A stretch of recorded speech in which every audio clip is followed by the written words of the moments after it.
Nowhere is the tragic tendency to conform more evident than in the church, an institution which has often served to crystallize, conserve, and even bless the patterns of majority opinion. The erstwhile sanctioned by the Church of slavery, racial segregation, war, and economic exploitation is testimony to the fact that the church has hearkened more to the authority of the world than to the authority of God.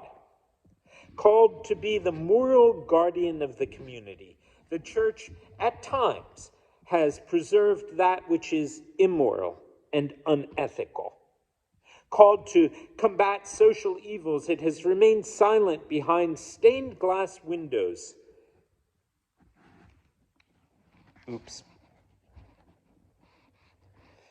Called to lead men on the highway to brotherhood and to summon them to rise above the narrow confines of race and class. It has enunciated and practiced racial exclusiveness. We preachers have also been tempted by the enticing cult of conformity. Seduced by the success symbols of the world, we have measured beyond our achievements by the size of our parsonage.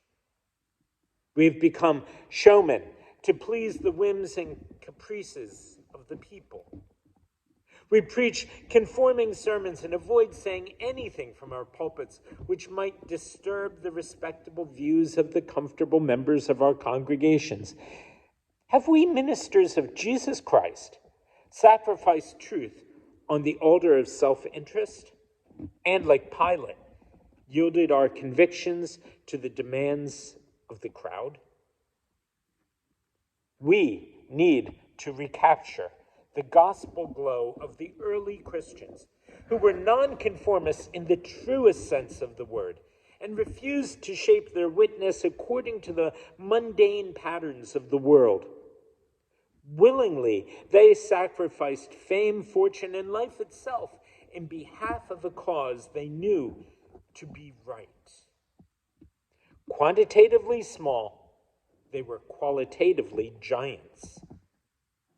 Their powerful gospel put an end to such barbaric evils as infanticide and bloody gladiatorial contests.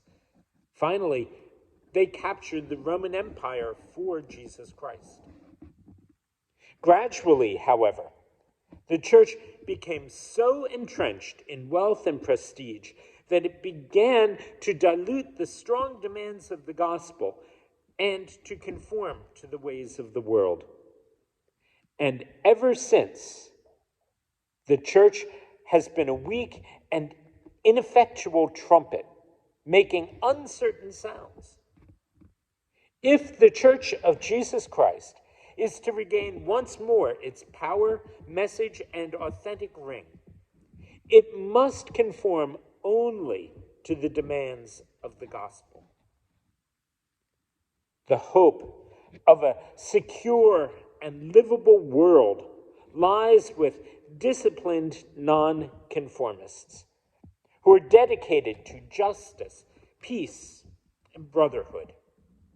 The trailblazers in human, academic, scientific, and religious freedom have always been nonconformists.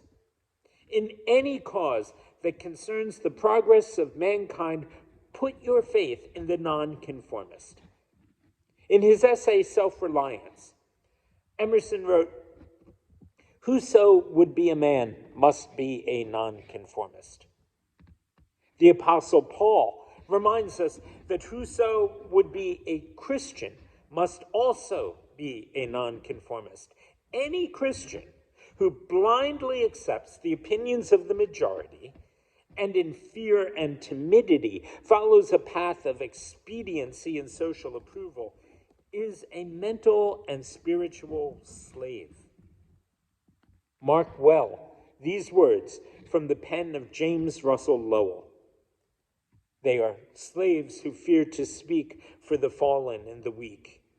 They are slaves who will not choose hatred, scoffing, and abuse rather than in silence shrink from the truth they needs must think. They are slaves who dare not be in the right with two or three.